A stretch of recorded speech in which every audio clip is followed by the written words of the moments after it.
conexão da Geralda, né?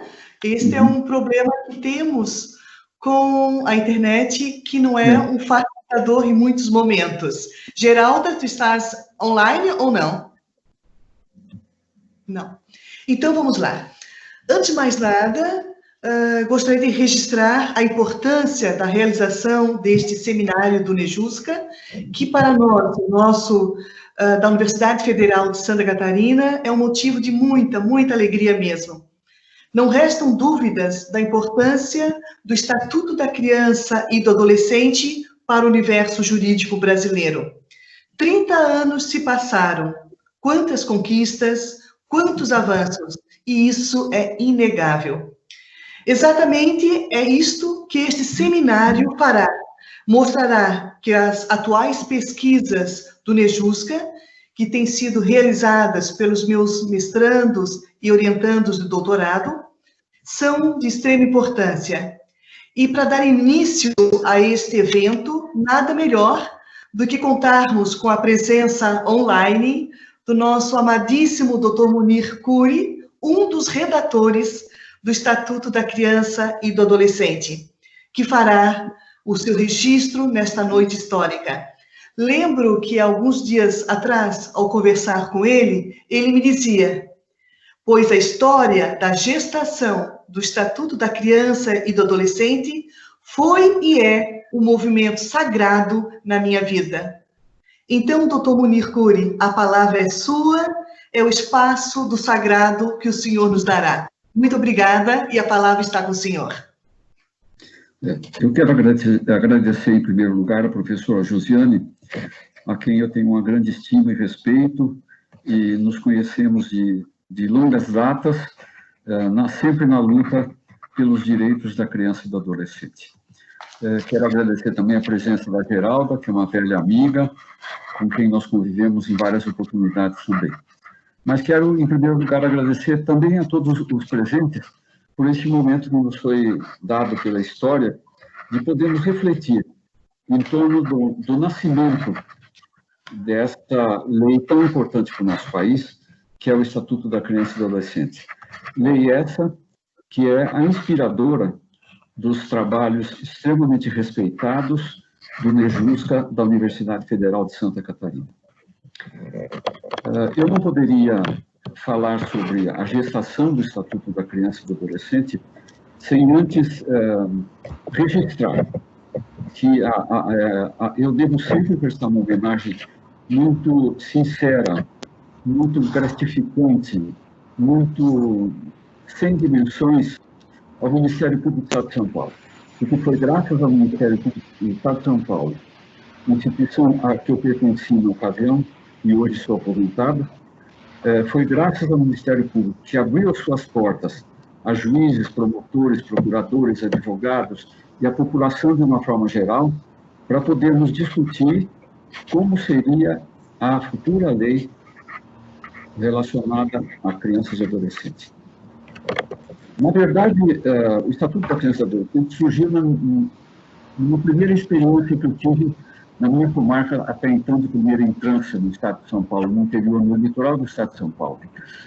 E eu passei a conviver com o meu inconformismo com a lei, então, em vigor, que era o Código de Menores. Uma legislação que era centralizadora de poderes, somente a figura do juiz é que era determinante no Código de Menores, não havia participação do advogado, do promotor de justiça, e também algumas situações bastante constrangedoras para a própria população. Se nessa época nós vivemos com um lamentável índice de pobreza no nosso país, naquela ocasião, isso por volta de 1972, naquela ocasião, essa situação era mais gritante, a miséria da população. E, mesmo diante dessa situação social extremamente delicada, difícil e dolorosa, a lei, na ocasião, o Código de Menores, previa a possibilidade da perda do pátrio poder, hoje poder familiar, em função exclusivamente da pobreza. Portanto, os pais perdiam seus filhos, que iam para adoção, somente em razão da pobreza. Esse meu inconformismo foi se transformando no curso da minha carreira numa indignação registrada muitas vezes nos autos e que foi se fermentando cada vez mais dentro de mim o desejo de consultar o que as normativas internacionais estabeleciam em relação à criança e adolescente, que agressivamente, no nosso caso, eram tratadas como menores. E já em São Paulo, naquela ocasião, o Procurador-Geral de Justiça me designou para coordenar as chamadas curadorias de menores. O que significava isso? Eu deveria estabelecer com todos os promotores de justiça que atuavam na área chamada menor, eu deveria estabelecer com eles um relacionamento profissional, um relacionamento de trabalho, um relacionamento de produção de atividades em benefício da sociedade, em benefício dos menores, em benefício de suas famílias. E os obstáculos eram cada vez maiores. Nessa ocasião que eu estava em São Paulo, discutia-se no Congresso Nacional a futura Constituição, que é a nossa Constituição de 1988, e o constituinte Plínio de Arruda Sampaio consultou a mim se eu poderia colaborar com o capítulo relativo à criança e ao adolescente. Ele já utilizava a expressão criança e adolescente.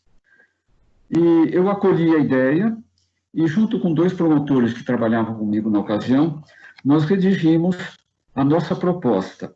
Proposta esta que foi contemplada na Constituição Federal e lá está no artigo 227. Porém, sancionada a Constituição Federal, surgiu um impasse, ou seja, a absoluta incompatibilidade entre a garantia de direitos, a prioridade absoluta de atendimento da criança e do adolescente, esta proclamada como sujeito de direitos, uma incompatibilidade com o Código de Menores, que não estabelecia absolutamente nenhum direito. Eu me lembro nessa ocasião que o ministro da Justiça era o ministro Paulo Brossard, e que convidou a mim e a um outro juiz do Rio de Janeiro para discutirmos com ele, numa preliminar, como é que poderia ser a futura legislação em consonância com a Constituição Federal. Foi uma reunião bastante difícil, porque, de um lado, eu assegurava, já num pequeno esboço, as diretrizes do que poderiam ser a futura legislação, baseada sempre nas normativas internacionais, sobretudo na Convenção Internacional dos Direitos da Criança e do Adolescente. E, do outro lado, o juiz do Rio de Janeiro, que pugnava pela manutenção do Código de Menores, com uma parte especial somente prevendo os direitos da criança e do adolescente. Surgiram, portanto, duas frentes absolutamente distintas, antagônicas e conflitantes entre si. Terminada essa reunião, eu voltei para São Paulo e continuamos o meu trabalho. E por essas questões que a história reserva na vida de cada pessoa, na vida de cada um de vocês, certamente existe um fio de ouro que, se nós correspondermos a este fio de ouro, certamente a vida se transforma numa aventura, numa divina aventura. Em função disso, alguns setores da sociedade, juízes e promotores e advogados, inclusive, conhecendo as nossas ideias, quiseram se incorporar conosco nesta transformação que poderia, uso o verbo do condicional, que poderia ocorrer. Isso foi extremamente gratificante, porque eu, particularmente, passei a conviver com pessoas com um caráter de humanidade, um caráter de abertura, um caráter de respeito, um caráter de amor ao próximo, um caráter de luta, no bom sentido, pessoas essas que sentavam conosco e começávamos a discutir. Só que aquilo que era um pequeno germe, ou seja, um pequeno grupo de pessoas das mais diversas áreas, foi se ampliando, de uma forma que eu diria que há momentos na vida em que eu permaneço, confesso a cada um de vocês, em contemplação da forma como foi dado encaminhamento a essas ideias iniciais. E outros juízes e promotores, outros psicólogos, assistentes sociais, outros profissionais, advogados, outros presidentes das antigas FEBEMs passaram a nos procurar para que juntos nós pudéssemos elaborar um arcabouço do que seria a futura legislação. Mas eu jamais imaginei que isso pudesse extrapolar o Estado de São Paulo e se transformar num grande debate nacional. Naquela ocasião, havia um movimento chamado Movimento Nacional Meninos e Meninas de Rua. Era extremamente articulado em todo o território, em todo o país, em todos os estados da federação. E eles, conhecendo as nossas ideias, os nossos princípios básicos de transformação, passaram a nos procurar e a aderir às nossas propostas. E isso foi se multiplicando de tal forma que eu utilizaria até uma metáfora. Eu peço desculpas àqueles que me acompanharam no Conselho Nacional de Justiça, não sei se eu usei essa metáfora, mas me ocorre a metáfora nesse momento novamente. Ou seja, o Estatuto da Criança e do Adolescente parece que foi uma pérola, uma pedra preciosa que foi lançada num lago e formou-se em volta dessa pedra círculos concêntricos indefinidos de pessoas, entidades, poderes, judiciário, Ministério Público, OAB, querendo participar dessa grande discussão. E nós, considerando que as coisas eram muito embrionárias, apoiados na ocasião pelo Unicef, achamos por bem constituir uma equipe de redação do Estatuto da Criança e do Adolescente.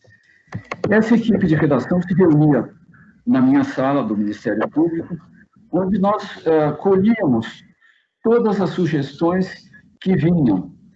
Por exemplo, uma das sugestões importantes que chegou ao nosso conhecimento, isto diretamente e pessoalmente, foi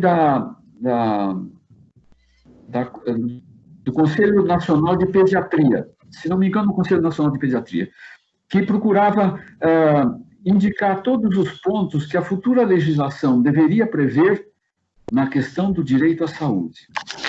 Em relação ao direito à educação, por exemplo, eu não poderia deixar de mencionar um grande pedagogo já falecido, que é o Antônio Carlos Gomes da Costa, a quem eu, por mais que homenageie, é sempre muito tímido o nosso reconhecimento.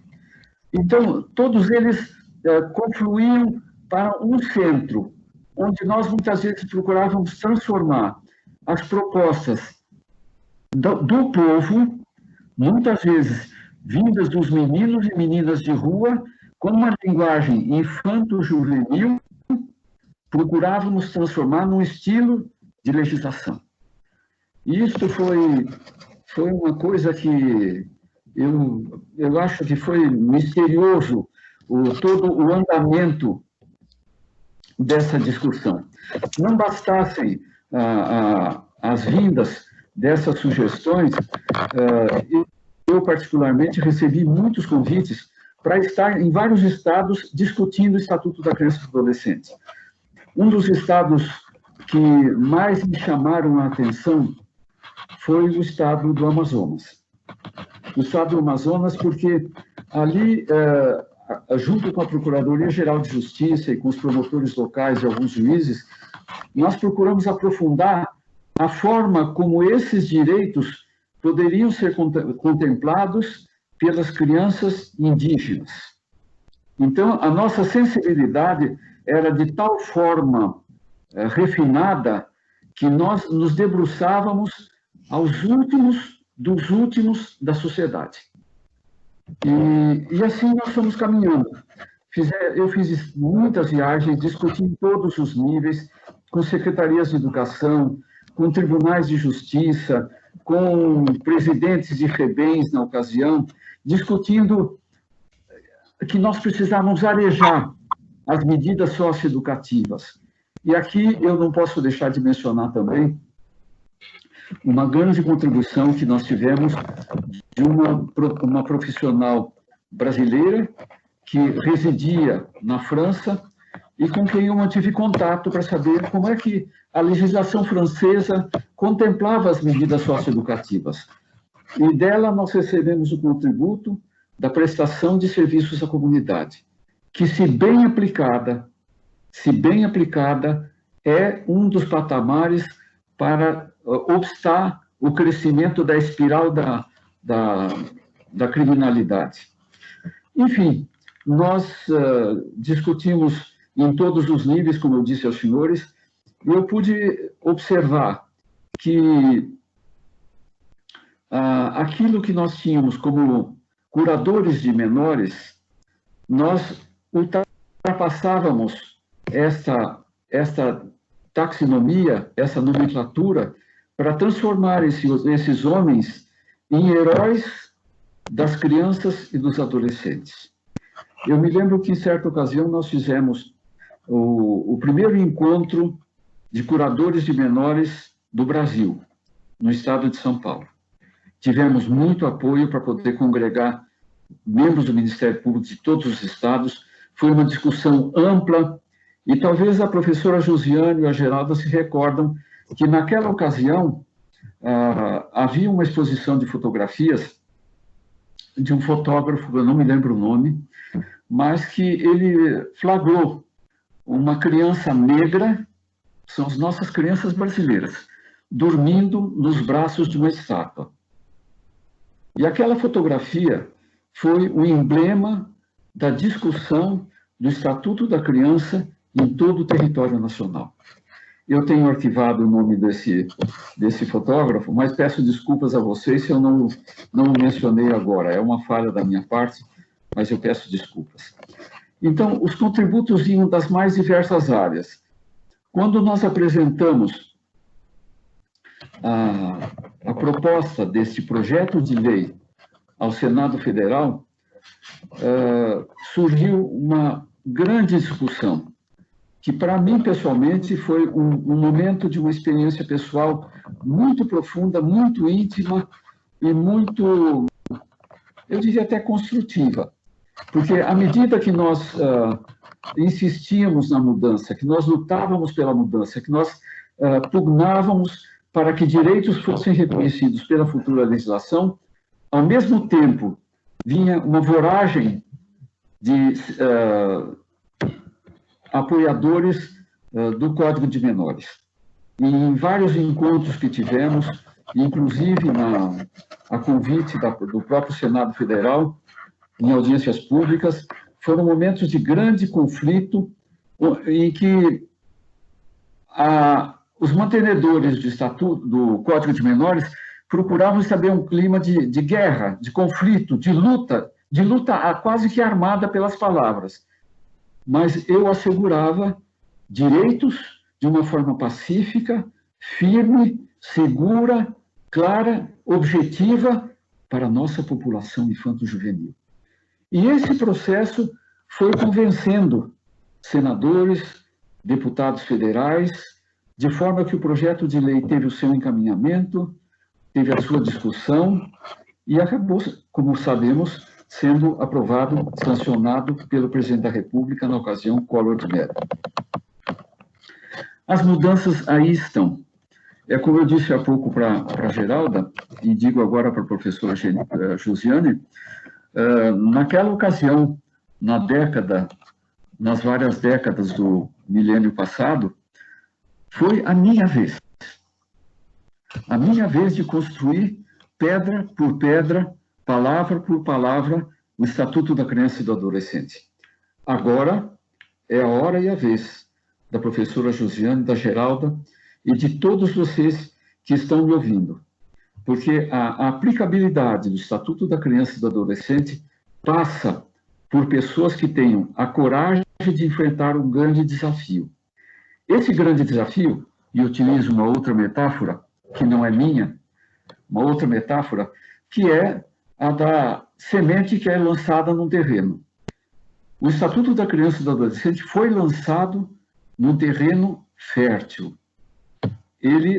A semente brotou, a semente está crescendo, mas ocasionalmente surgem ervas daninhas, surgem espinheiros que tentam abafar o Estatuto da Criança e do Adolescente, em todos os níveis, em níveis de poder executivo, de poder legislativo, e também, muitas vezes, até de Poder Judiciário e Ministério Público. Basta dizer que a grande discussão da redução da idade da responsabilidade penal. Pessoas que nós precisamos enfrentar com a mesma dignidade com que foi discutido o projeto de lei do Estatuto, com essa mesma dignidade, precisamos ser firmes para obstar que essas ervas daninhas permeiem essa semente que continua crescendo. E essa semente dará frutos, certamente, porque os frutos os senhores vão saborear. Por ora, eu agradeço à professora Josiane, agradeço à doutora Geralda pela oportunidade e pela presença de estar com todos vocês. Pessoas muito queridas, em quem eu confio, não só pela atuação na área da criança e do adolescente, mas também pela luta por direitos humanos. Muito obrigado a todos. Doutor Munir, que aula o senhor nos presenteou. Acho assim que todos que estão, né, tendo contato conosco neste momento devem estar encantados, né, com essa possibilidade de ter essa raiz viva, histórica, que é o nascedouro do Estatuto da Criança e do Adolescente. Faz agora o anúncio da Wanda? Sim. A Wanda Helena Mendes Muniz Falcão, que eu tenho a honra aqui de apresentar, é professora da Universidade Regional de Blumenau, da FURB, e também é doutoranda em Direito pela UFSC, é orientanda da professora Josiane e vai nos brindar com o tema Sistemas Regionais de Proteção dos Direitos da Criança, Direito Internacional e Direito da Criança e do Adolescente. Com a palavra, nossa querida Wanda. Muito boa noite a todos, né? Especialmente aqui aos meus colegas na Nejusca, a minha orientadora, a professora Josiane, a Geralda, que aqui me apresenta ao público, e ao doutor Munir, que é é muito simbólica a fala dele, porque quem tem a oportunidade de estudar na Universidade Federal de Santa Catarina, no Nejusca, sempre ouve falar do doutor Munir, sempre lê o doutor Munir, e é a primeira vez que eu vejo assim, mesmo que por internet, mas já me sinto mais próxima. Então, que prazer imenso de estar aqui nesse momento. Né? Julho de 1990, a gente tem um grande marco para a República Brasileira, e eu, como professora na área do direito da criança e adolescente, eu digo que julho é um mês de aniversário para todos nós que somos militantes dessa grande causa, que é a infância e a adolescência. Bem, aqui é a minha exposição, que ela será breve, porque essa foi a dinâmica que a gente elegeu, né, das exposições, das temáticas, dos recortes de pesquisa. Eu vou me deter aqui ao ponto que eu estudo, né, na minha graduação, mestrado e doutorado, que é a ligação do direito internacional, principalmente no campo do público, com o direito da criança. E eu aqui dei preferência para trazer aqui para a discussão aquilo que toca os sistemas regionais de proteção de direitos humanos, que é justamente uma conquista nessa caminhada que a gente tem da internacionalização dos direitos humanos. E como não poderia deixar de ser, também da temática da proteção às crianças e aos adolescentes em caráter global. Bem, o doutor Munir aqui, e eu pretendo fazer um entrelaço, né, com a fala anterior, se eu conseguir, né, porque eu estou aqui numa posição bem de ouvinte mesmo. O doutor Munir aqui falou das raízes da construção do Estatuto, da luta que se teve nos anos 80, e que culminou no texto final, que passou por várias reformas, por vários avanços, que aqui os meus colegas vão tratar bem. Mas aqui o ponto que eu quero colocar em comum é de como foi importante a luta dos movimentos sociais, da sociedade civil se implicar com a causa da criança e do adolescente. Quando o Dr. Municuri aqui nos coloca que foram os pediatras, os educadores que levaram a Brasília essa pauta, é porque, de forma que, e se me permite, eu vou fazer esse paralelo, também no contexto internacional, a caminhada foi semelhante. O que nos divide é a comunidade que recepcionou aquela temática. Aqui no Brasil, foi justamente o Congresso Nacional e, no campo do direito internacional, a comunidade internacional. Sendo assim, nada esteve pronto, né? Nada veio de presente da ONU, como muita gente possa aqui imaginar, e eu sei que o nosso público é bastante diverso, de pensar que a conquista, a luta de positivação de direitos, de pensar os direitos humanos em caráter global, veio só com a ONU. De forma muito anterior, desde 1924, a gente tem as primeiras linhas normativas, né, de entendimento da comunidade internacional para que a gente tivesse a Declaração de Genebra. Mas isso, em 59, a gente já tem um avanço para a Declaração Universal dos Direitos Humanos das Crianças, e em 89 nós temos a Convenção sobre os Direitos da Criança, que é o ponto ali de culminância dessa estrada que a gente vem cravando no século XX e que deveria iluminar os instrumentos legais domésticos. E o Brasil sai nessa vanguarda em 1990, como aqui foi muito bem colocado pelo Dr. Muniz, e que é justamente a nossa bandeira no NEJUSCA, que é a ideia de proteção integral. Então, o Brasil, ele aprimora as diretrizes gerais que a Convenção sobre os Direitos da Criança nos oferta. Mas quando eu falo na Convenção, eu falo dentro de uma dimensão global, eu falo dentro de um pensamento dentro da ONU, mas que os sistemas regionais também abrigam a proteção à criança. E por isso aqui que eu preciso falar do sistema europeu de proteção de direitos humanos, o sistema interamericano, que é o que o Brasil se aloca, e o sistema africano. E para quem aqui não é do direito, né, e que bom que essa grande reunião aqui traz várias formações de vários níveis para a gente aqui socializar, é que a gente não tem um sistema regional asiático, né? O continente asiático, ele ali se filia unicamente ao sistema global.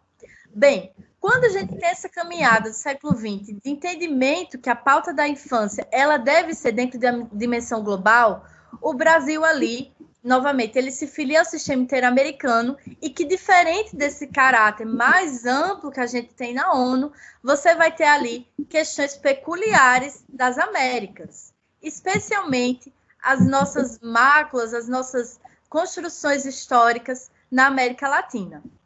E que, por isso, professora Josiane, hoje até um dia que, se não tivesse esse evento, a gente precisaria fazer uma movimentação de lembrança e de memória, porque hoje nós completamos 27 anos da chacina, que foi uma grande tragédia da Candelária.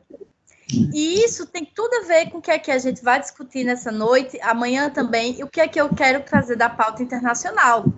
Porque os estados, infelizmente, eles falham. E aqui, infelizmente, a gente vive no momento que a gente convive com o noticiário, né, divulgando notícia de mortes de crianças e de adolescentes que injustamente são violados e são mortos por ações estatais equivocadas ou pela grande violência e segurança pública. E que, por isso, o Estado brasileiro erra. Né? E não erra só nesse governo, porque por mais que a gente tenha vários pontos para poder criticar, mas é uma trajetória já de muito tempo de desrespeito ao próprio Estatuto e à nossa caminhada. E que por isso há 27 anos, né, meninos e meninas foram mortos no Rio de Janeiro. E que não só esse fato acontece, o caso de Nova Brasília, ano passado, em 2019, Paraisópolis, que eu, por coincidência, eu estava em São Paulo, 9 de dezembro. Eu estava no congresso na USP, na Faculdade de Direito, e que ali era o CNJ, a professora deve lembrar, geral de todos os meus colegas aqui, que a gente ia até o encontro em Florianópolis depois, eu cheguei de viagem, e ali eu vi como todo mundo ficou perplexo, como novamente haveria uma notícia dessa, e o que haveria de se esperar do Estado brasileiro. Diante da inércia da nossa jurisdição, diante da morosidade da justiça, diante da não investigação como se deve, a gente precisa compreender o que o sistema internacional nos oferece. Então, cai por terra A fala que muita gente acha que o direito internacional ele é muito distante, ele é apenas além ilustrativo. Ele precisa ser compreendido para ser concretizado. E aí vem as questões processuais. Diante desse caso, o Brasil ele pode ser demandado pela Comissão Interamericana, a Corte Interamericana de Direitos Humanos. E aqui eu retorno ao caso da Candelária, que foi o que ocorreu. O Brasil foi réu na Corte, né, que a Corte se localiza em San José, na Costa Rica, e que ali recebeu a condenação. Quando os juízes internacionais se pronunciam favoráveis à condenação do réu, enquanto Estado, que é o país, isso quer dizer que medidas devem ser tomadas, não só no sentido de reparação, mas também no sentido pedagógico de mudança do tratamento daquele direito que foi violado. E por isso que aqui sempre deve ser permanente o diálogo entre o que o nosso Estatuto da Criança e Adolescente vem caminhando ao longo desses 30 anos e o que a jurisdição internacional nos oferta também a título de reparação dessas vidas que são violadas. Então, o contexto de diálogo, eu volto a dizer, ele é concreto, ele é visível, e cabe a nós entender como o que a gente tem de contexto protetivo no Brasil e da criação de instituições, como, por exemplo, o Conselho Tutelar, a própria Vara da Infância e da Juventude, a Promotoria da Infância, os Conselhos de Direitos, que são criações brasileiras, elas devem ser tributadas à caminhada internacional de necessidade de olhar protetivo dos Estados, aqueles que assinam esses documentos. E isso é feito no Brasil, isso deve ser feito no Brasil, por pertencer ao sistema global, que é o da ONU, como também o interamericano, né? Mas aqui, claro, que cada continente, cada porção continental e cada sistema regional tem a sua especificidade. Nas Américas, nós não temos uma legislação específica de proteção para a criança. Nós temos decisões da Corte Interamericana, nós temos pareceres da Comissão Interamericana.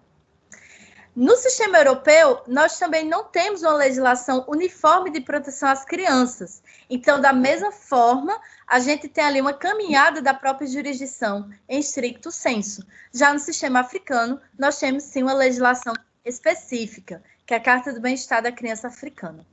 Mas, e aqui eu volto a dizer, como o nosso público é muito heterogêneo, que bom que seja, a gente sabe que o direito não resolve tudo, nem a publicação de várias normas, nem no sentido internacional e nem do doméstico, no nosso caso brasileiro. É preciso que os sistemas que são ali criados, que eles sejam fortalecidos para que essas questões elas sejam efetivadas, né? Quando a gente tem um fortalecimento nacional do aparelhamento do sistema de garantias de direitos, essa fala de concretização do que a dinâmica do direito internacional nos oferece, tanto da Convenção da ONU, volto a dizer, de 1989, quanto do próprio sistema interamericano, quando se posiciona em prol da proteção de crianças e adolescentes. Então, a minha fala é que ela é breve, né? A gente teria aqui uma continuidade com a Débora Greiser, que iria aqui nos apresentar o tema específico do refúgio e da imigração para crianças, e seria uma fala bastante sensível, porque ela trabalha nesse sentido, né? Ela está morando no norte, em Roraima, na linha ali de fronteira com a Venezuela, então seria uma grande aula aqui de experiência mesmo, de trabalho humanitário, mas que infelizmente ela não pôde estar aqui conosco, né? A Débora, que eu brinco que é a minha companheira de Direito Internacional no NEJUSCA, porque a gente trabalha, claro, muito mais questões nacionais do direito da criança brasileiro. Mas que quando a gente traz essa temática, a gente não está aqui fugindo justamente desse caráter de suporte internacional. Então, várias questões, elas precisam ser revistas e podem ser revistas tanto nos mecanismos judiciais, semijudiciais e não judiciais de monitoramento. No ponto de vista de não monitoramento, a gente tem, por exemplo, o Comitê dos Direitos da Criança da ONU, né, que fica em Genebra, que foi um dos meus objetos de estudo no mestrado, também no NEJUSCA. E que lá são ofertadas demandas por parte, hoje também de crianças, e dos estados de violações que são feitas. E nisso, os especialistas que compõem o comitê, que ao todo são 18, eles se posicionam em relação a essa situação e oferecem observações finais ao Estado que foi ali colocado a esse sistema de observação. O Brasil, naturalmente, também se insere no banco de ter recebido várias recomendações, até porque até o ano de 2003, 2002, a gente não mandava relatório para a ONU sobre a situação da infância. E que depois desse marco, a gente tem essa mudança e que, de fato, o Brasil começa a se aliar mais a essa situação de diálogo com o sistema das Nações Unidas, que é preciso para a melhoria desse sistema, né? Não esquecendo o sistema interamericano e, obviamente, o nosso sistema de justiça brasileiro, né, que aqui vai ser muito bem melhor explicado pelos outros colegas, que ele deve ser fortalecido, deve ser amadurecido e cada vez mais especializado para a área da infância e da juventude. Bem, a minha explanação é esta, né? Eu agradeço, professora Josiane, por ter comprado essa ideia, né, da gente aqui estar reunido. É um dia de grande festa, que pena que não foi no dia 8, que era anterior ao aniversário do Estatuto da Promulgação, mas a professora Josiane já explicou. Todo mundo aqui quase mora em Santa Catarina, eu falo de Blumenau, que é a região do Vale do Itajaí, e a gente foi acometido por um ciclone que, graças a Deus, a gente está bem. Além da pandemia, teve o ciclone. Então, mas que a gente aqui consegue concretizar, e aqui eu gostaria de deixar, né, o abraço a todos vocês, né, que se sintam aqui em casa, nesse campo de pessoas que amam a área do direito da criança e que, como disse o doutor Manicuri, ele plantou a semente, a gente que vai multiplicar e triplicar e fazer com que esses 30 anos se multiplique por mais 30 anos de vigência do nosso estatuto. Muito obrigada. Obrigada, Wanda. Doutor Munir, deu para perceber do sotaque da Wanda que ela é da Paraíba, então o Nejusca também tem essa riqueza enorme. Temos Mariana do Rio de Janeiro, temos Ângela do Rio Grande do Sul, Wanda da Paraíba, Geralda de Goiás e todos os outros catarinenses, tem Lucas do Paraná. Então, aquela ideia que o senhor nos disse ao início da sua fala, de que como essa ideia do direito da criança foi como uma pérola, né, jogada no lago, que criou vários círculos, né, que se expandiam, o Nejusca, de igual modo, ele tem essa característica, né, de ser esta pérola que incide sobre o estado de Santa Catarina, mas que cria círculos, né, concêntricos para o Brasil inteiro e, quiçá, também do exterior. Então, muitíssimo obrigada, Wanda, foi uma fala muito pontual, não é? Então, mais uma vez, agradecemos ao doutor Munir. Boa noite a todas e a todos. Quero começar cumprimentando a professora Josiane, que eu sempre digo a ela que ela é uma maestria, né? Porque agora quem está acompanhando a nossa fala aqui pode perceber que a professora ela arquiteta, ela coordena uma orquestra de pesquisadores aí distribuídos por várias partes do Brasil, né? E com temas um mais diverso que o outro, né? Enquanto, por exemplo, Wanda pesquisa a questão africana e internacional, e Débora a questão dos refugiados, eu, por exemplo, pesquiso o trabalho do adolescente, então a aprendizagem, a erradicação do trabalho infantil, e assim vai, né? E nós temos tido uma produção do Nejusca que é coordenado e fundado pela professora Josiane, que é o núcleo de estudos da criança e do adolescente. Que núcleo poderia ser mais importante do que esse, que trata do futuro da humanidade, né? Daquilo que vai ser o nosso legado. Também quero cumprimentar a minha colega Geralda, e faço isso cumprimentando todos e todas as minhas colegas que estão aqui juntos nesse seminário, e com quem eu tenho muito gosto de partilhar alguns momentos da minha vida e também os sentidos da academia, né? Uma pessoa fraterna, uma pessoa dedicada, uma pessoa maravilhosa. Doutor Munir, é um prazer enorme, como disse a Wanda, O senhor é um ícone para todos nós que estudamos o direito da criança e adolescente, e estar com o doutor numa live, num webinar, né? É algo espetacular, assim, inimaginável. Quando nós começamos a estudar, na época que saiu o estatuto, eu estava na faculdade.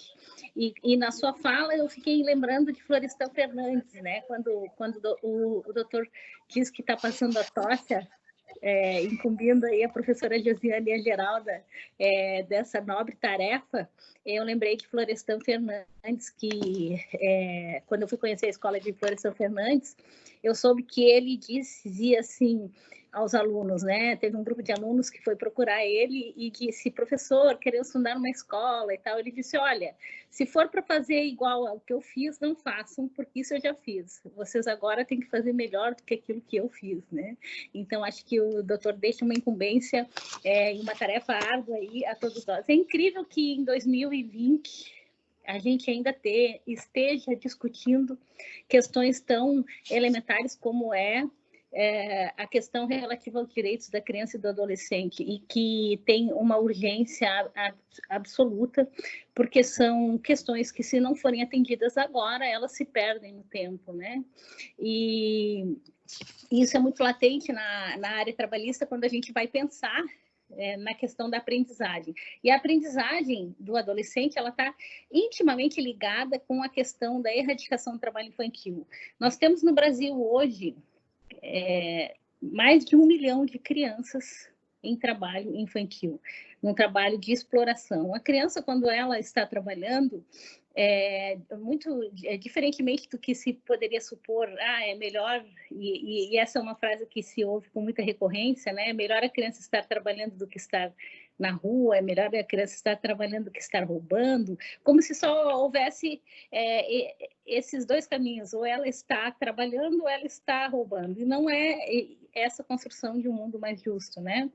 E a criança, ela quando ela está em fase de crescimento, quando ela está aberta para assimilar o conhecimento, quando ela com a brincadeira aprende os sentidos e as experiências da vida, e isso lhe é retirado quando lhe é imposta uma tarefa que muitas vezes, né, nós aqui em Santa Catarina somos recordistas do trabalho infantil, principalmente no campo, porque temos ainda uma cultura equivocada, muito ligada à ideia de que a criança está ajudando, né, na atividade familiar, e a gente observa, por exemplo, que crianças que vão para a lida acabam tendo afetado a sua própria estrutura corporal, a sua estrutura física, além da estrutura psíquica e psicológica. Então, a aprendizagem, ela entra em cena justamente com esse propósito, né? Com o propósito de promover uma atividade formativa, profissionalizante, e que retire essa questão de exposição nociva da criança e do adolescente. Então, ela vem como primeira linha e se mostra como a melhor forma e o modo mais eficaz de erradicação do trabalho infantil. E essa forma de erradicação do trabalho infantil, ela vai ser possível a partir dos 14 anos de idade. A Constituição, ela traz isso no seu texto, né? Na medida em que ela proíbe o trabalho ao menor de 16 anos, ressalvando a condição de aprendiz a partir dos 14, ela, ao mesmo tempo que ela faz essa ressalva, ela também garante o direito da aprendizagem a partir dos 14 anos. E nos contratos, na legislação brasileira, nós temos a possibilidade de que esse contrato se dê até os 24 anos. E a aprendizagem, ela tem como principal objetivo a erradicação do trabalho infantil. Ela vai manter o adolescente na escola. Esse é um desafio forte da aprendizagem, porque para o adolescente estar vinculado a um contrato de aprendizagem, ele tem que estar matriculado e frequentando a escola. Então, é um mecanismo que incentiva a manutenção e a permanência do adolescente na escola, e também vai promover uma educação profissionalizante de qualidade que possa encaminhar esse adolescente para uma vida adulta plena, né? Que é, afinal, viabilizar, a ideia é viabilizar que o adolescente possa experimentar nesses trabalhos iniciais, além de uma formação técnica, que ele possa experimentar a convivência, uma certa disciplina em termos de horário, frequência, tarefas, aprender tarefas novas, né? Eu sempre acho que a aprendizagem, que sempre que eu falo disso é incrível, né? Porque é justamente meu tema de pesquisa, mas eu sempre que falo disso eu penso que há uma contradição em relação a isso, porque, na verdade, o ideal seria que as pessoas fossem encaminhadas para um trabalho profissionalizante, um estágio ou uma aprendizagem, quando elas já tivessem já na sua maioridade, já estivessem frequentando a faculdade, né? E a aprendizagem entra em cena nessa idade ainda breve da vida, porque nós estamos realmente numa situação de um país pobre, um país que, apesar de suas riquezas infinitas, naturais, tem grandes dificuldades econômicas, grandes dificuldades políticas, e que nós ainda não conseguimos implementar com a devida riqueza, né? Essa promoção da fase de estudo, de aprendizado da pessoa antes da idade adulta. Então, há uma contradição nisso, e eu não poderia deixar esse momento de falar essa questão. O contrato de aprendizagem, ele enfrenta alguns desafios, né? Nós temos uma garantia em lei de um percentual mínimo de 5% a 15%, dependendo do número de empregados que a empresa tenha, para que seja reservado um sistema de cotas para aprendizagem, para a contratação de pessoas que estejam, então, entre os seus 14 e os seus 24 anos e que possam se inserir nesse sistema de aprendizagem. Essas cotas, elas não são fáceis de ser cumpridas, né? Porque muitas vezes as empresas apresentam assim dificuldades. Por exemplo, é muito comum e muito recorrente empresas ligadas a trabalhos terceirizados dizem e a terceirização ela ocupa uma fatia gigante no mercado de trabalho.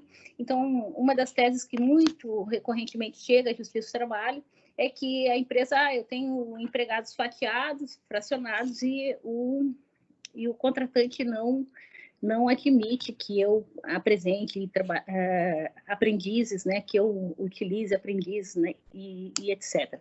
Isso é uma questão que é um problema que tem se resolvido pontualmente, caso a caso. O Ministério Público do Trabalho tem atuado fortemente, né? Isso se dá também muito com empresas de transporte ou empresas que tenham outras atividades assim que não sejam fáceis de se inserir, não é realmente fácil de se inserir, mas existem formas, né? Como, por exemplo, bancar a empresa, arcar com o custo desse aprendiz e ele ser deslocado para um serviço público em que ele possa atuar. E falando no serviço público, por incrível que pareça, o serviço público é o que menos cumpre as cotas de aprendizagem, né? E isso é uma realidade muito, muito difícil da gente olhar, porque deveria ser quem primeiro cumprisse as cotas de aprendizagem. O município de Imbituba está de parabéns, porque a informação que eu tenho é que é o primeiro município do Brasil que adotou o sistema de aprendizagem, implementou, ainda que não com aquela cota prevista na legislação, né, com todo o contingente de aprendizes que deveria ter, mas o ano passado, através das ações implementadas no FET, que é o Fórum Estadual de Erradicação do Trabalho Infantil, e também, principalmente capitaneadas por um dos integrantes, que é o André Igreja, que é um educador no município de Imbituba, o prefeito da cidade, então, encampou essa causa, inclusive no desfile de 7 de setembro distribuíram as cartilhas de erradicação do trabalho infantil e da aprendizagem, e foi uma ação muito bacana, mas é muito raro nós vermos isso no serviço público, esse cumprimento das cotas, né? Nós temos no FET, no Fórum Estadual de Erradicação do Trabalho Infantil, um núcleo muito importante de ação pela implementação das cotas. Para vocês terem uma ideia, todos os meses nós temos reuniões, todos os meses, em que, capitaneadas pelo Marcelo Goss, que é o procurador do trabalho, hoje chefe do Ministério Público do Trabalho em Santa Catarina, e que reúne, então, os auditores fiscais do trabalho, reúne todos os representantes do Sistema S, a Justiça do Trabalho também faz parte do FET desde 2012, nós estamos lá, tudo na busca de se efetivar realmente essa garantia que conseguir fazer com que o adolescente possa ter acesso a uma dessas centenas e milhares de vagas que existem pelo sistema de cotas e que é tão difícil de implementar, né? Não é raro eu receber uma ligação, um pedido de uma mãe ou de um pai dizendo: meu filho, minha filha são adolescentes. Eu mesmo já tive um sobrinho aqui, quase um ano aqui na minha casa, e ele disse: tia, não é possível, tu faz todo esse monte de reunião, não consigo uma vaga de aprendiz. E realmente é difícil, porque as vagas, elas existem, mas são de difícil implementação e efetividade. E é uma luta constante dessas ações em rede para que a gente efetive, mas não é uma tarefa que tem sido fácil de realizar, né? A gente busca isso. E é importante dizer que o adolescente que esteja no sistema de aprendizagem, ele vai estar dentro de um sistema de trabalho protegido, em que ele não vai poder exercer nenhuma atividade perigosa, nem insalubre, trabalho que exponha a saúde ou a vida dele. Também o trabalho que prejudique no sentido moral, como, por exemplo, o trabalho noturno, o trabalho, a venda de bebidas alcoólicas, ou de produtos nocivos, ou mesmo atividades circenses, teatro, etc., que possam ser nocivas à formação dele, à formação de vida, né? A formação de vida. E nós temos a Convenção 138, que regulamenta a Constituição Federal, no artigo 7º, inciso 33, a Convenção 138, e temos no ECA, no Grande Estatuto, também uma disciplina, a partir do artigo 60, que vai regular ali a idade mínima para o trabalho e também garantir a formação profissionalizante. Bem, a minha parte de fala era essa, quero agradecer a atenção de todas e de todos, e fico à disposição, professora Josiane, para os segmentos aí que forem dados. Ângela, minha caríssima doutoranda, nossa, que palavras maravilhosas, uma reflexão extremamente importante. Eu estava te ouvindo, né? No início da tua fala, tu disseste que se não forem dadas essas garantias ao adolescente, né, trabalhador, na realidade são gerações inteiras que se perderão, né? Isso é muito cruel, é muito duro. Tocar-se alguns pontos que a sociedade absorve como natural, por exemplo, a questão do trabalho artístico, para mim, isso configura uma exploração de alta escala, é uma das modalidades do adultocentrismo, é a possibilidade do trabalho artístico, não é? Outra questão também que tu pontuaste na tua fala é que muitos também acham que a aprendizagem é só para o filho do pobre, não é? Se a aprendizagem ela não serve para alguns, não serve para todos. Então, eu comungo da mesma percepção tua, o ideal seria que tivéssemos a aprendizagem na fase adequada, terminados os estudos iniciais, como tu disseste, ao término, né, da minoridade civil. Mas veja bem, este é um grande processo, é um grande desafio. Então, com vistas a atenuar determinadas situações de extrema vulnerabilidade de grandes, né, camadas da população, é que se permite a aprendizagem, né, como a forma de atenuar muitas questões. Mas ela, numa sociedade do futuro, eu comungo a tua ideia, ela não é bem-vinda, né? A aprendizagem não é bem-vinda. Antes deste adolescente ter toda a sua formação, antes dele sentir assim, eu desejo esta profissão, eu desejo ser isso, não é? É isso. Então, muito obrigada, Ângela, né? Foi uma fala muito pertinente. Geralda, com você?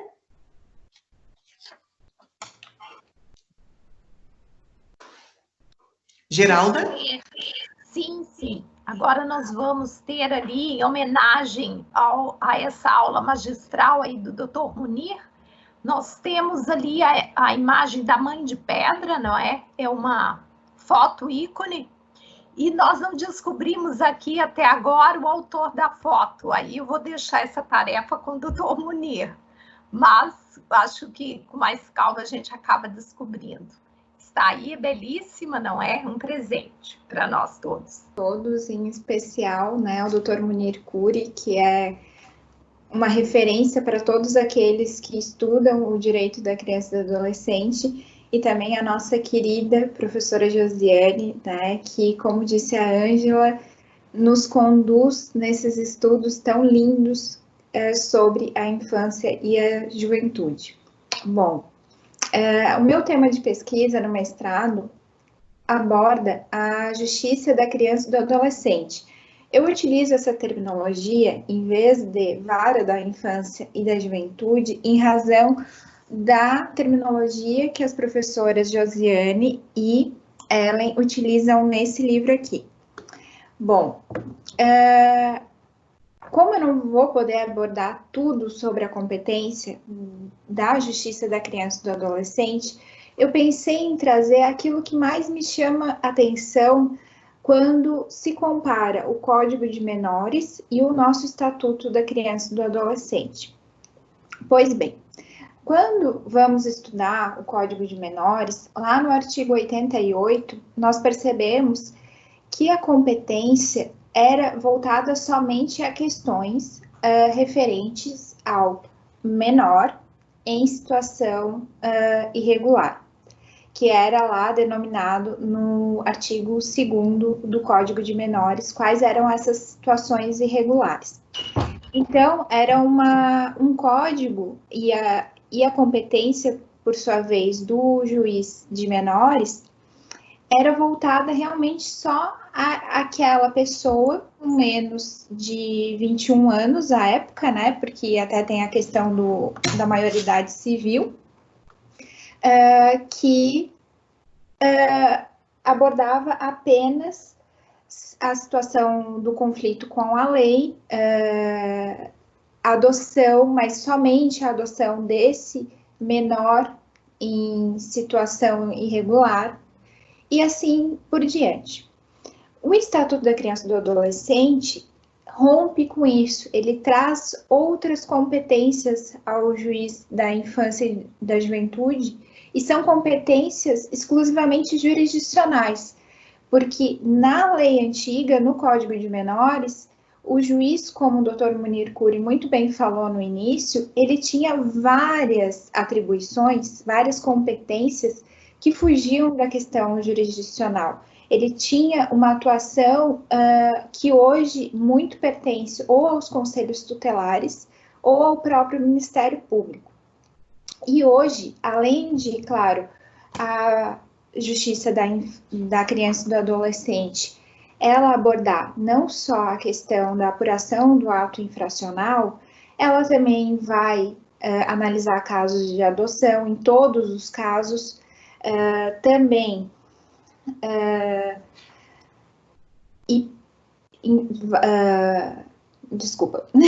e também vai conhecer de ações civis fundadas nos interesses individuais, coletivos e difusos afetos à criança e ao adolescente, observado o artigo 219, que vai excetuar a competência da Justiça Federal.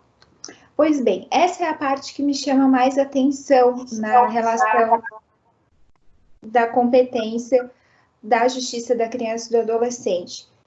Porque quando nós vamos olhar o artigo 208, que vai falar sobre que as ações de responsabilidade por ofensa ao direito da criança e do adolescente assegurados no Estatuto, nós vamos ver que vai dar a possibilidade daqueles que são legitimados pleitearem judicialmente políticas públicas, que muito ao longo desses 30 anos vemos acontecendo, principalmente pela atuação do Ministério Público e, mais recentemente, das defensorias públicas, como que teve a sua legitimidade para ajuizar ações civis,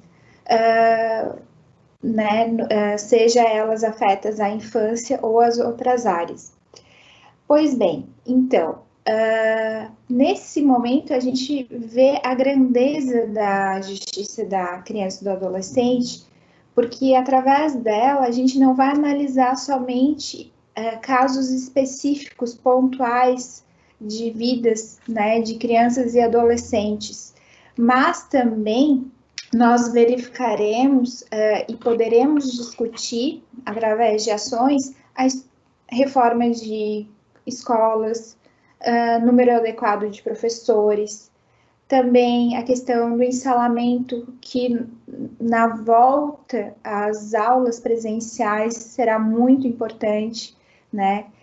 Número adequado de alunos por sala de aula.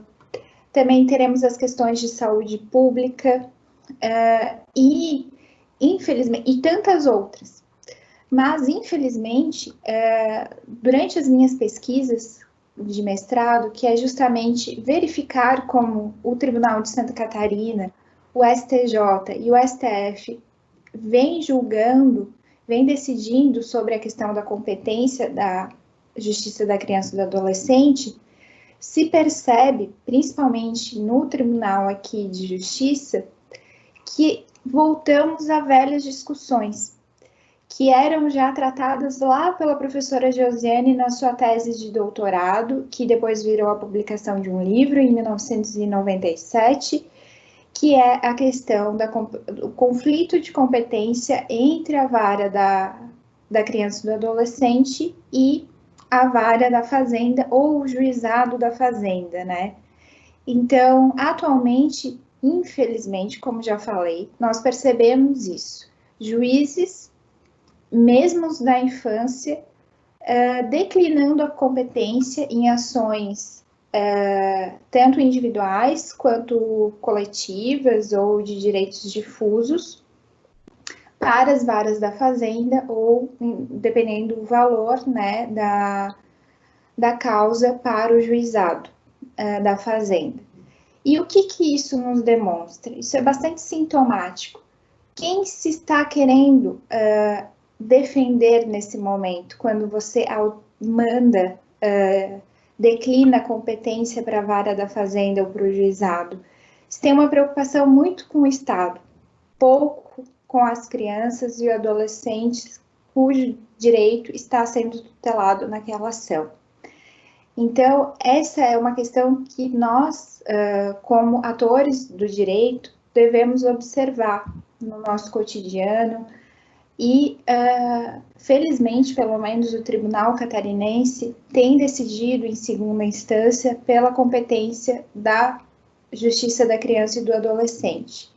Mas temos que ficar atentos a esse movimento, porque, infelizmente, nos últimos anos, vemos uma desvalorização da infância e da adolescência brasileira, e isso se reflete não só nas questões de políticas públicas, mas também no tratamento judicial de algumas causas. Bom, fora isso, a questão da competência também da Justiça da Criança e do Adolescente, ela causa muita discussão quando vamos ali analisar o parágrafo 1º do artigo 148, que prevê uma competência compartilhada, por assim dizer, com a vara da família. Então, e daí trouxe uma categoria que não é utilizada, pelo menos no artigo mencionado, mas muito utilizada pelo Poder Judiciário em suas decisões, que é a da situação irregular, que não deveria ser utilizada, pois muito lembra a situação de risco, que muito lembra a situação irregular. Ali, essas exceções vai trazer a competência para a Justiça da Criança e do Adolescente quando houver a violação dos direitos dessas crianças ou dos adolescentes, seja por culpa do Estado, seja dos seus pais irresponsáveis e também por alguma atitude da própria criança e do adolescente. Esses casos são os de alimentos, de guarda, de destituição do poder familiar, dentre outros. Também no livro da professora Ellen e da professora Josiane, que antes eu mencionei, se pensa já em trazer a vara da família para o contexto do sistema de justiça da infância e da adolescência. Por que isso? Porque a gente acaba ainda vendo uma divisão no Poder Judiciário dessa infância socialmente pobre, menos assistida, e da infância de classe média, de classes altas. Então, as ações de alimentos, que muitas vezes são de famílias um pouco mais abastadas, que têm o acesso à justiça, elas vão correr na vara da família. As ações com famílias mais carentes, pela própria situação de vulnerabilidade social e econômica, muitas vezes são delegadas para a vara da infância e da juventude.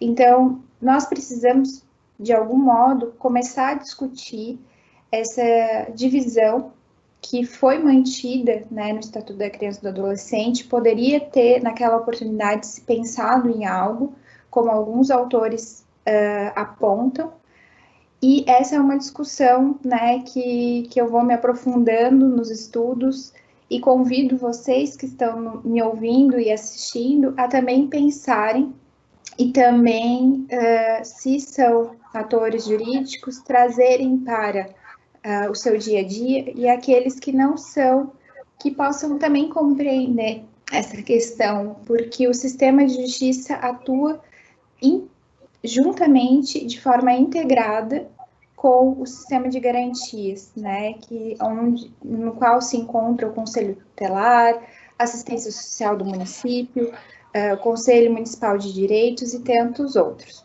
Sem mais me alongar, agradeço a atenção de todos. Muito obrigada. Vanessa, muitíssimo obrigada. Nesse tema que está estudando o mestrado, é de uma pertinência sem limites, né? Porque de longa data, tanto eu como a doutora Ellen, a gente considera que a expressão justiça da criança e do adolescente seja mais adequado à Constituição Federal e ao próprio Estatuto. Sabemos que quando foi feita essa parte, Justiça da Infância e da Juventude, é em função, né, por causa da normativa internacional.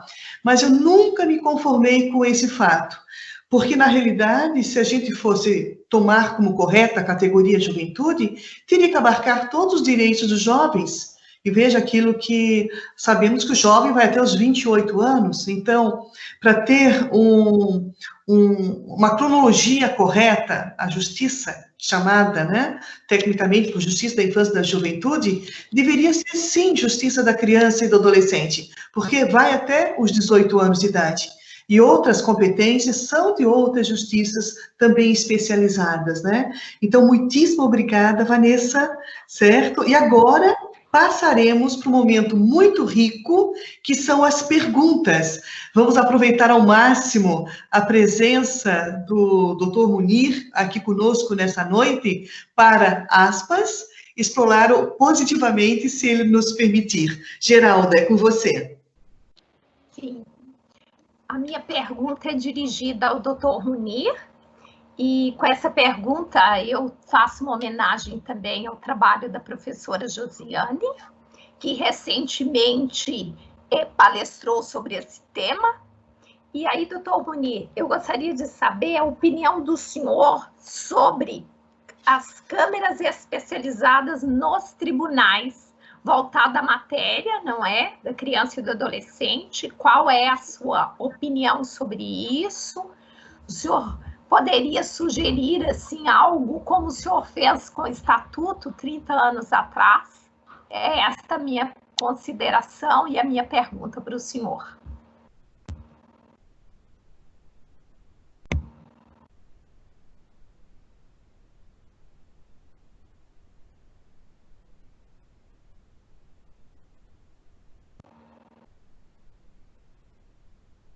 Doutor Munir?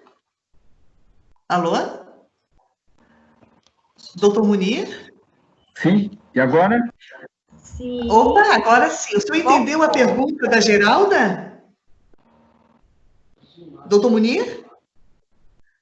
O senhor entendeu a pergunta da Geralda? Geralda, sim.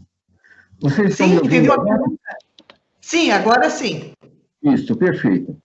Eu acho que a grande aspiração do Estatuto da Criança e do Adolescente foi que o juízo singular, né, portanto, as varas, na medida em que fosse possível serem especializadas, essa é a aspiração que todas as comarcas tivessem uma justiça especializada. Na instância superior, eu também imagino que o ideal seria que nós tivéssemos no Poder Judiciário e também no Ministério Público que atuassem exclusivamente na área da criança e do adolescente. Por quê? Porque a especialização é extremamente importante e conviver com as diversas áreas do direito fazem com que não só perca a sensibilidade da matéria, mas também perca a visão essencial que está no espírito do Estatuto da Criança e do Adolescente. Portanto, eu acho que, se possível, ocorressem câmaras especializadas que pudessem definir, através de acórdãos, as várias que demandam a justiça, seria realmente... Mas, por outro lado, eu penso que, de uma certa forma, nós estamos distantes disto. Também porque, na instância inferior, nem comarcas têm um juiz e um promotor especializado. Então, é uma meta a ser desejada, a ser aspirada, a ser construída. Mas eu a vejo muito distante de nós, pela própria nossos tribunais, né?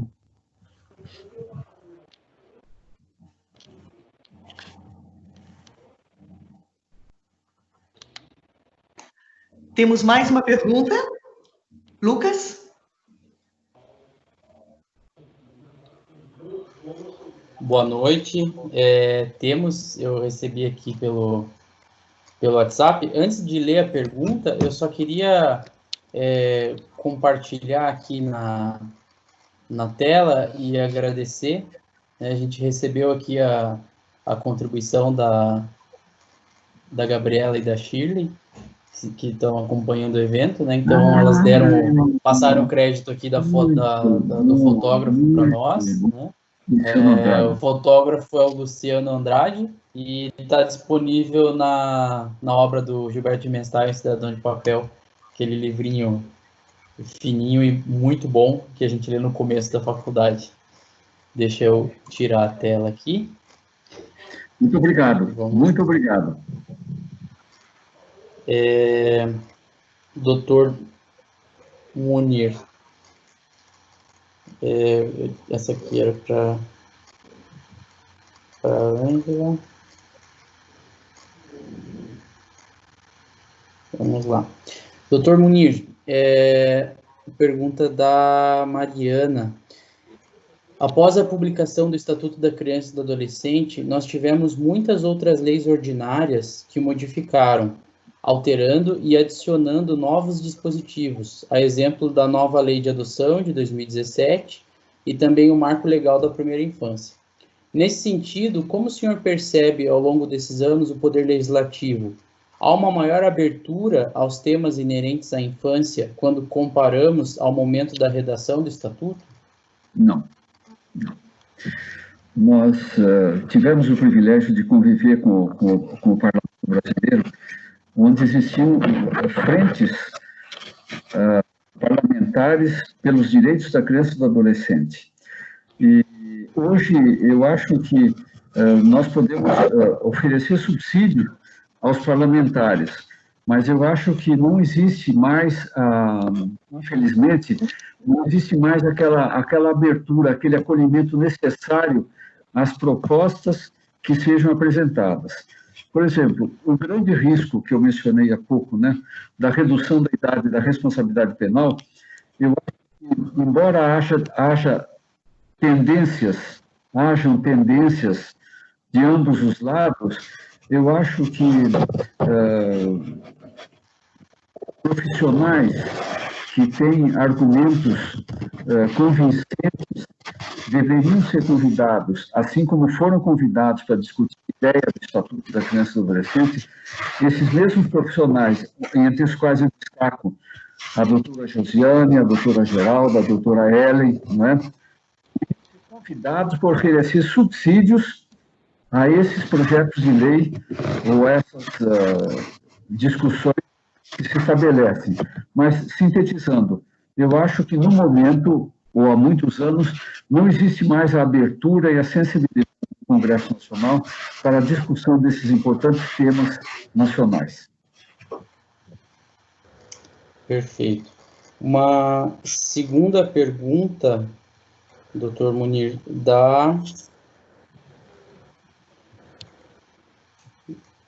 chegou muita mensagem em termos de tempo, essa é da Joana, isso. Doutor Munir, agradeço imensamente a sua presença no evento, é uma honra para a Unijusc. O senhor poderia nos explicar se, ao tempo da redação do Estatuto, havia tensão entre os que compreendem o necessário investimento do Estado na família pelas políticas públicas e um grupo voltado à solução pela via da adoção? Sinto essa tensão atualmente, apesar do advento da Lei 2010 de 2009 e das demais reformas. Essa tensão existia e foi crescente num grau até, eu diria, angustiante para todos nós que lutávamos pela garantia dos direitos da criança e do adolescente, né? Essa tensão existiu, mas, como eu disse a vocês, ela, de um lado, ela foi extremamente agressiva, extremamente violenta, extremamente desrespeitosa. Porém, do nosso lado, nós procurávamos apresentar os argumentos pelos direitos da criança e do adolescente de uma forma clara, objetiva, respeitosa, perto a discussão saudável. Essa discussão nem sempre foi saudável. Como eu disse a vocês, ela foi tensa e violenta. Mas eu tinha a impressão de que a condução dos trabalhos era no sentido da pacificação dos ânimos, que foi, até o final, a nossa meta, a nossa proposta. Muito obrigado, doutor Munir. Professor, acho que essas eram as perguntas para o doutor Munir. Temos aqui mais duas perguntas para a professora Ângela. Na verdade, tem uma que veio do Dr. Carlos, ele é professor da Uniguaçu FAESE e é procurador do município de Santa Terezinha de Itaipu, no oeste do Paraná, e ele falou que pode ser respondido pela professora Ângela, como por qualquer uma das palestrantes que quiserem responder, né? Então, eu vou ler a pergunta aqui. Boa noite. Vimos alguns pontos em relação à dificuldade da colocação dos adolescentes na condição de aprendiz. Qual a visão das palestrantes em razão à prestação de serviços à comunidade, que, ainda que não tenha caráter trabalhista, impõe aos adolescentes uma obrigatoriedade de trabalho, que por vezes é até insalubre? Então, essa é a pergunta do Dr. Carlos Henrique Eng. Lucas, eu vou fazer uma intervenção e aí depois abro espaço se algum dos colegas quiser se manifestar. Eu vejo como altamente nocivo, né? Eu acho que isso não tem o menor cabimento. Inclusive porque, a menos que seja feito a aprendizagem como substitutiva da prestação de serviços à comunidade, como a prestação de serviços decorrente das medidas socioeducativas que são aplicadas ao adolescente que tenha cometido um ato infracional. Isso nós temos algumas experiências aqui em Santa Catarina que são marcadamente positivas. Tem na gestão da doutora Ana Cristina, em São José, uma das práticas mais entusiastas nesse sentido, inclusive, temos feito essa tentativa no FEC de implementar isso de forma bastante acentuada, como forma de inserção do adolescente que tenha cometido ato infracional dentro dessa lógica de profissionalização e adequação social, né? Esse seria o sentido. Agora, o mero prestação de serviço à comunidade como um trabalho voluntário, assim, eu não vejo isso como algo bom para o adolescente. Acho que o trabalho voluntário em si, ele é um trabalho que ele, infelizmente, né, sou obrigada a dizer isso, ele sofre. Eu já tive várias ações trabalhistas envolvendo o trabalho voluntário, porque há um desvirtuamento do trabalho voluntário. Muitas vezes o adolescente vai para o trabalho voluntário simplesmente para receber a alimentação e uma gratificação que ele recebe de passagem, etc., e que efetivamente não dá a ele esse aporte que o jovem aprendiz recebe estando vinculado a uma empresa e recebendo um salário. E quero lembrar, doutor Carlos, que o que é pago ao jovem aprendiz é o salário mínimo, né, a hora. Geralmente, ele pode receber mais, obviamente, e é bom que receba mais, mas é um salário mínimo hora. Então, na generalidade dos casos, são valores muito inexpressivos. Não sei se entendi a sua pergunta, mas se for em relação ao menor infrator, eu sou completamente favorável que haja essa inserção no mercado de trabalho do menor infrator, até porque a própria lógica do sistema punitivo, ela parte da ideia da socioeducação, né? Então, ela tenderia a essa medida. E quanto ao trabalho voluntário, eu sou contra por ver nisso um caminho de desvirtuamento muito acentuado. Ok. Então, Doutor Lucas, Munir, aproveitando para fazer uma correção pública, né? É uma das lutas minhas no Nejusca. Ângela, querida, não use menor infrator. Aí tu acabas com a orientadora. É o adolescente, autor de ato infracional. Esse é sempre, continuamente, o papel dessa professora, né, doutor Munir? Que detesta a palavra ECA, é Estatuto da Criança e do Adolescente, não usa menor de modo algum, não é? E sim o adolescente, autor de ato infracional, ou como alguns utilizam também, Unicef, o adolescente em conflito com a lei penal. Por quê? Exatamente para não termos a marca do estigma, não é? Mas eu comungo a orientação da caríssima magistrada do trabalho, a doutora Ângela. Inclusive, em algumas obras, eu também trato essa questão com um dos grandes pesquisadores do tema trabalho infantil, que é o André Viana Custódio, né? O Nejusca tem, com o André Viana, agora com a Ângela e também a doutora Vivian, né, advogada. São três que articulam muito a questão do trabalho infantil. Então, o Nejusca tem a honra, a preciosidade de ter três grandes nomes para esse tema que é tão complexo, né? Uma advogada, que é a doutora Vivian, uma magistrada, que é a doutora Ângela, e um pesquisador, professor, que é o André Viana Custódio. Mas essa pergunta, doutor Munir, ela também interessa né, para nós que somos seus estudantes, né, a sua visão sobre esse tema. Eu somente gostaria de acrescentar o seguinte: nós não podemos perder de vista que o adolescente autor da infração penal necessita de uma medida pedagógica.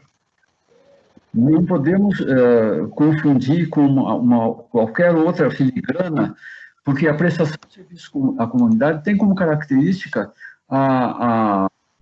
vamos lá, a expressão da lei, a tarefa gratuita de interesse geral, ou seja, a acentuada característica de que é uma medida pedagógica e que não pode servir de outra instrumentalização que seja a compensação salarial.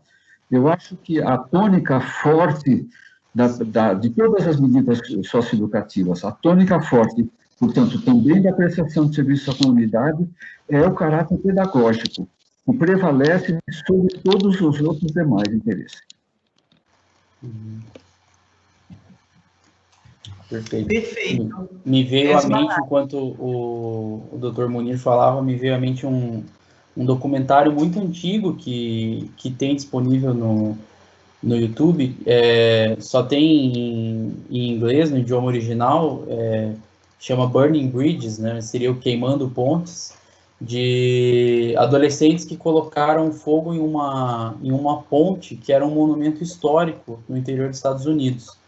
E o documentário é sobre justiça restaurativa, né? Por isso que isso me veio à mente, é a minha praia. Mas lá depois dos procedimentos, das práticas restaurativas, os adolescentes se responsabilizaram, eles escolheram, junto com a comunidade, essa prestação de serviço para reparação do dano, que seria reconstruir a ponte. Mas isso foi feito de uma forma muito mais dialógica, com a participação da comunidade, com a participação deles. E aí, esse serviço não era um trabalho, meramente, mas era algo que teve todo o envolvimento, o engajamento da família, da comunidade e deles, que enxergaram o valor daquilo. E aí, isso me veio à mente por causa desse valor pedagógico, né, que o Dr. Munir estava falando. Eu tenho aqui uma pergunta para... Desculpa. Só um instantinho. A Vanessa, ela quer se manifestar antes da tua outra pergunta. Perfeito. Tá, Vanessa? Oi. Obrigada, professora. Não, só complementando tanto a fala da Ângela, do Dr. Munir Curi, e muito ao encontro do que falou o Lucas agora, eu recordo que lá, quando eu iniciei os meus estudos no direito da criança e do adolescente, e fui abordar justamente o adolescente autor de ato infracional, o meu orientador de TCC à época, Maurício Neves de Jesus, da Uniplac, ele falava justamente que a prestação de serviços à comunidade como medida socioeducativa era uma forma de aproximar aquele adolescente da sua comunidade, né? A Constituição traz a sociedade. O Estatuto da Criança e do Adolescente, ele acrescenta a comunidade. E é também um processo do resgate da cidadania desse adolescente que, por um momento, cometeu um ato infracional, né? Por isso ele não é um infrator, ele não será sempre um infrator. Então, muito bacana um exemplo até que o Lucas trouxe dessa experiência estrangeira, que demonstra como o adolescente que praticou um ato infracional, ele se aproximar da sua comunidade, da sua família, isso pode trazer nele, fazer florescer esse desejo pelo cuidado comunitário, cuidado comum, o próprio cuidado e saber a sua importância na sociedade. Era só esse acréscimo que eu queria fazer, professores. Obrigada, Vanessa. Lucas? Perfeito. A pergunta da doutora Vivian para a doutora Ângela. Embora exista legislação sobre a aprendizagem, como foi muito bem pontuado na sua fala, a profissionalização do adolescente deixa de fazer frente ao trabalho infantil em maior dimensão por conta da necessidade de mais ampla ou detalhada regulamentação legal, ou em virtude dos fatores históricos e culturais que envolvem a compreensão do trabalho no país? Vivian, minha queridíssima colega e companheira de viagem para Genebra, para a Convenção do Trabalho Decente, onde a gente ouviu falar tanto, né, Vivian, da necessidade, teve um painel específico sobre o trabalho da criança e do adolescente. Eu acho que é uma mistura, né, Vivian? Eu acho que o que leva a minha perspectiva, assim, dentro do que eu vejo e dos estudos que eu faço, o que leva o adolescente ao trabalho é a pobreza, infelizmente é a pobreza, né? O trabalho precoce o que leva é a pobreza, né? E a pobreza é também o que leva a criança ao trabalho infantil, que é proibido. e que nós temos uma luta e uma meta na erradicação. Então, a gente avança culturalmente no Brasil em termos de erradicação do trabalho infantil e de estímulo à aprendizagem, mas, ao mesmo tempo, a gente ainda tem muitas culturas formadas e convicções arraigadas, equivocadas, que nós temos que vencer e ultrapassar. Então, é uma caminhada que a gente nem deveria estar fazendo nesse estágio civilizatório. Imagina que a gente está em 2021, uma sociedade altamente tecnológica, em que a própria necessidade de trabalho das pessoas deveria ser em muito menos horas do que é das pessoas adultas, né? Então, relegar os adolescentes ao trabalho e a criança ao trabalho proibido, que é o trabalho infantil, isso é uma crueldade no nosso tempo. Isso é algo que deveria ser impensável de estar acontecendo. Há um contributo enorme da aprendizagem na erradicação do trabalho infantil por ela vincular o adolescente a um trabalho regulado e protegido, né? Então, ela viabiliza que entre os 14 e os 16 anos que o trabalho seria proibido, o adolescente esteja vinculado a um contrato de trabalho em que ele vai estar protegido, em que ele não vai estar exercendo uma atividade nociva, que ele vai estar recebendo um salário, que ele vai estar inserido num curso de formação técnica, normalmente é do Sistema S, Senai, Senac, SESI, CIE, que promovem esses cursos. Então, sem dúvida alguma, há uma diferença, né, entre esse adolescente que estaria ali na entre-safra, entre a permissão do trabalho ou não, em entrar, mas o trabalho infantil em si, ele requer um pouco mais. Nós temos o Disque 100, né, que é para denúncias de trabalho infantil, trabalho irregular e outras violações de direitos humanos, e nós temos que implementar. São recebidas centenas de denúncias todos os meses, e são algumas se dá conta de investigar e se apura, mas são coisas que nós ainda estamos na marcha ré, né? A gente precisa avançar nisso. A gente está, se não na marcha ré, nós estamos em primeira ainda, né? Tentando arrancar nisso, e é difícil. É realmente muito difícil, porque está ligada a uma realidade social que demanda uma política pública que não é efetivada. E essa política pública tem que ser exigida da sociedade. E a sociedade acaba se conformando com essas vias de escape que as pessoas buscam para obter o seu sustento quando mergulhadas na carência absoluta de todos os meios e de alcance e quando precisam fazer frente às primeiras necessidades, como é a fome, né? E aí acaba acontecendo isso. É uma luta grande, tem muita gente envolvida, muita gente comprometida dentro da esfera pública, tem um comprometimento muito grande, mas nós precisamos realmente dar um salto nisso e ter um engajamento muito maior. Eu acho que esses tempos eu estive ouvindo um filósofo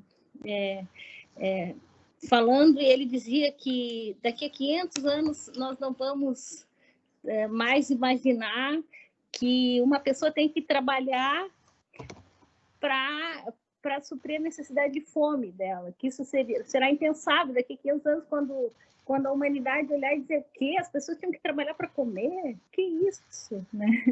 E eu acho que, em relação ao trabalho infantil, nós precisaríamos fazer isso muito, muito antes, né? Nós precisamos erradicar. Isso é uma violência com o mais nobre dos compromissos que um ser humano pode ter, que é com a geração vindoura, né? Não é consigo, mas com as gerações que virão. Então, a erradicação do trabalho infantil é uma violência que nós precisamos vencer, e a um curtíssimo prazo. Nós não podemos esperar 500 anos para nos dar conta disso. Perfeito, doutora Ângela. Eu costumo pensar realmente dessa forma. O trabalho infantil é uma barbárie, nos rouba a nossa humanidade e nos bestializa. O adulto que permite que uma criança trabalhe Ele não é um ser humano, ele é uma fera. Lucas, é com você. Temos uma pergunta para Vanessa, vinda do Dr. Daniel Naif. Ele é promotor de justiça do Ministério Público de Goiás.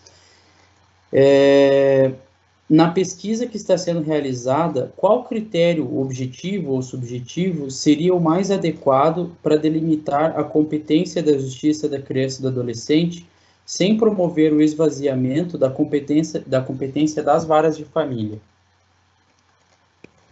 Bom, olá, obrigada pela pergunta, doutor. Bom, a ideia não é nem o esvaziamento da competência da vara da família, trazer essas competências excetuadas ali no artigo 148 para a justiça da criança e do adolescente, mas sim tornar a vara da família um braço da justiça da criança e do adolescente. Que o juiz, o promotor, o defensor público, o advogado que atua nessa área, ele também esteja preparado para lidar com situações de ameaça ou violação a direitos de crianças e adolescentes. A ideia central é essa, né? Hoje, infelizmente, da forma que o Estatuto da Criança e do Adolescente divide a competência, nós temos o problema de, às vezes, ocorrer o conflito entre dois juízos, né? Isso se perde muito tempo, um tempo que a criança não tem. Então, se evitar isso, poderia se deixar, talvez, a competência com a vara da família, porém, capacitar esses atores jurídicos para saber trabalhar com esses direitos da criança e do adolescente. Porque, infelizmente, no dia a dia, seja na academia ou na vida profissional, nós percebemos um distanciamento daqueles estudiosos do direito da criança e do adolescente com os estudiosos do direito de família.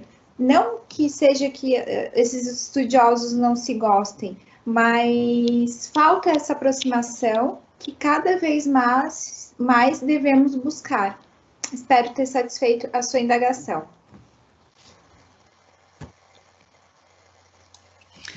Maravilhoso, Vanessa, né? Uma pergunta muito bem colocada. E eu gostaria de aproveitar esse espaço, né, do seminário do Nejusca para mostrar para os senhores, né, eu tinha apresentado no início da fala com o Dr. Munir a chegada da obra, né, o Estatuto da Criança e do Adolescente, certo? Dá para visualizar bem?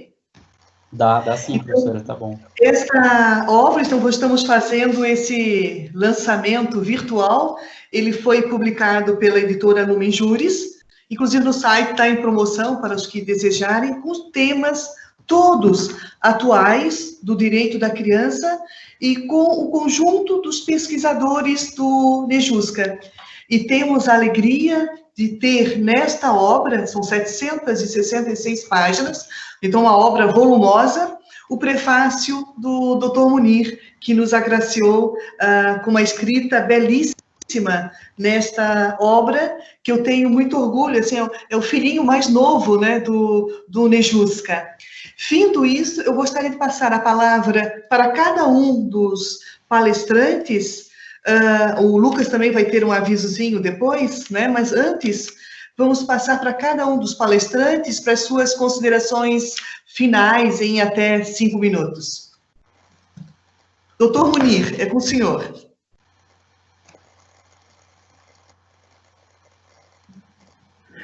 Eu quero agradecer a oportunidade desses momentos de convivência com a doutora Josiane, com a doutora Geralda.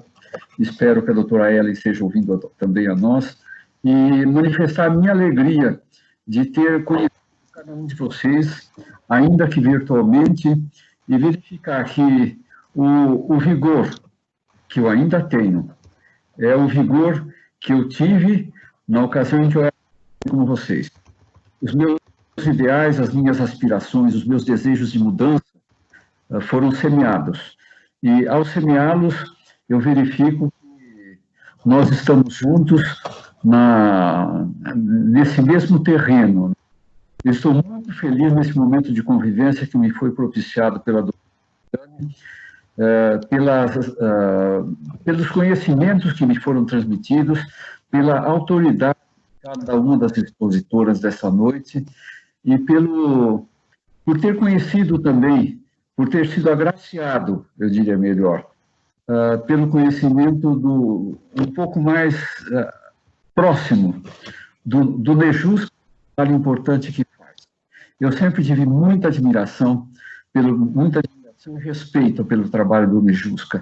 E hoje tenho admiração e respeito, mas deposito total esperança e confiança em cada um de vocês que eu tive o privilégio de estar nessa noite. Muito obrigado, professora Dani, muito obrigado, doutora Geralda, muito obrigado a cada um de vocês. Desejo felicidades e continuem o combate. Boa noite. Munir, muito obrigada. Sim, as meninas e meninos que me conhecem sabem que eu já estou chorando, né? Porque é para cada um de nós uma honra enorme, né? Ter o senhor conosco. Wanda, você.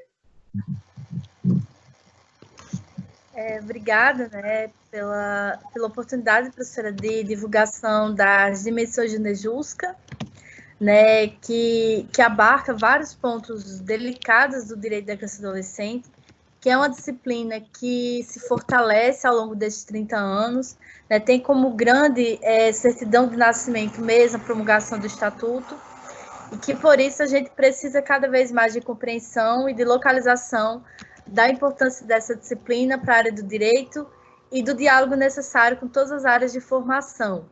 Né? É uma questão que salta, muitas vezes, o nosso mundo que se quer fazer fechado, que é o do direito. Né? Então, eu sou muito grata, professora, por esse evento. Eu ouvi os colegas, né, doutor Monique, realmente, assim, nos inspira muito, né, dada a sua trajetória e a sua ligação com a temática que a gente celebra nesse julho de 2020. Então, deixa aqui o meu abraço, né, eu espero que as pessoas que estejam aqui continuem a acompanhar as nossas publicações nas mídias sociais.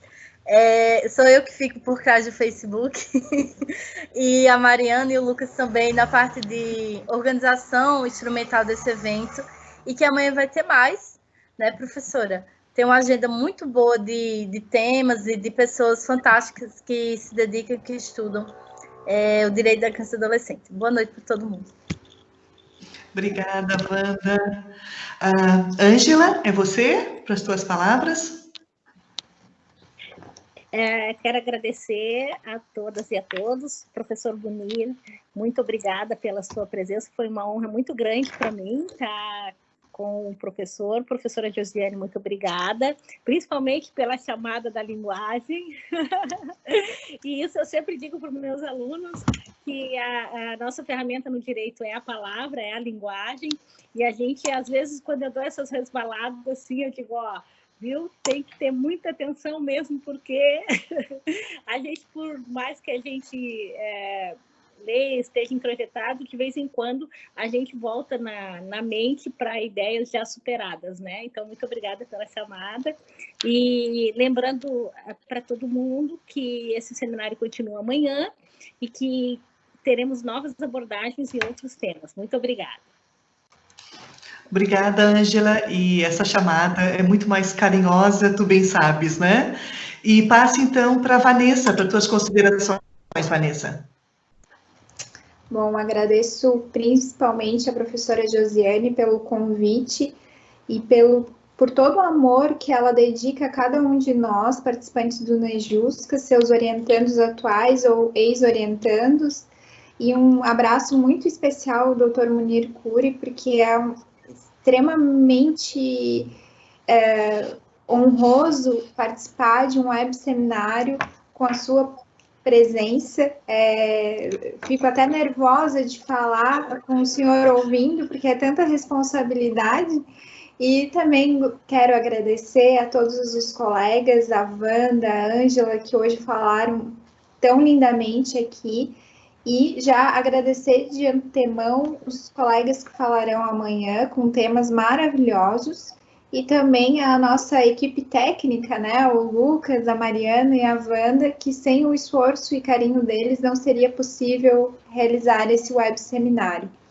E convido a todos, né, a sempre continuarem a luta e o estudo no direito da criança e do adolescente, seja você da área do direito ou não. Nós precisamos de muito diálogo com a pedagogia, com a assistência social, psicologia, medicina, antropologia, sociologia, dentre tantas outras áreas do conhecimento, né? Estamos todos juntos para trazer um futuro melhor, tanto para as crianças de hoje, quanto para as crianças de amanhã. Obrigada. Obrigada, Vanessa. Lucas? Gostaria de agradecer, né, as palavras, especialmente na pessoa da professora Josiane, que organizou tudo isso, foi muito rico, né, e do Dr. Munir, é um privilégio mesmo poder participar da organização e estar acompanhando de perto esse seminário e vendo alguém que viveu a história, né, essa história tão bonita. A gente viu no congresso do CNJ aquelas imagens tão impactantes das crianças subindo a rampa do Congresso, das crianças sentando na cadeira dos deputados, né? Aquilo foi algo muito marcante e é um privilégio a gente poder conversar com quem esteve ali, né? Então, muito obrigado por essa oportunidade. A gente finaliza projetando aqui a programação de amanhã. Vocês estão vendo a tela só com a programação de amanhã? Perfeito. Sim. E só eu recebi algumas perguntas aqui no WhatsApp sobre certificados. O pessoal da organização vai fazer uma lista dos presentes ao evento e vai enviar para o e-mail que foi informado no ato da inscrição. Então, ao longo dos próximos dias, a gente pede que tenha um pouquinho de paciência, né, para a gente conseguir elaborar tudo isso, mas vai ser enviado por e-mail. Para quem quer rever as palestras ou quer compartilhar esse conteúdo com alguém que não pôde participar, o Nejusca está inaugurando um canal no YouTube, Nejusca UFSC, de Universidade Federal de Santa Catarina. Você já pode entrar lá no canal, se inscrever, ainda está vazio, né? Os vídeos desse nosso web seminário vai ser o primeiro conteúdo que a gente vai postar lá, mas se você inscrever, você já vai receber quando isso for postado e já pode ficar lá inscrito. E amanhã, então, a gente volta às 19 horas, né? E acho que é isso, professora. Certo, Lucas, obrigada. Então, mais uma vez, muito obrigada, doutor Munir. Obrigada, querida Wanda. Obrigada, Ângela. Obrigada, Vanessa, né? E a nossa Débora está adoentada com coronavírus. Todos nós sentimos muito isso. Estamos em orações para o pronto restabelecimento da nossa amadíssima Débora.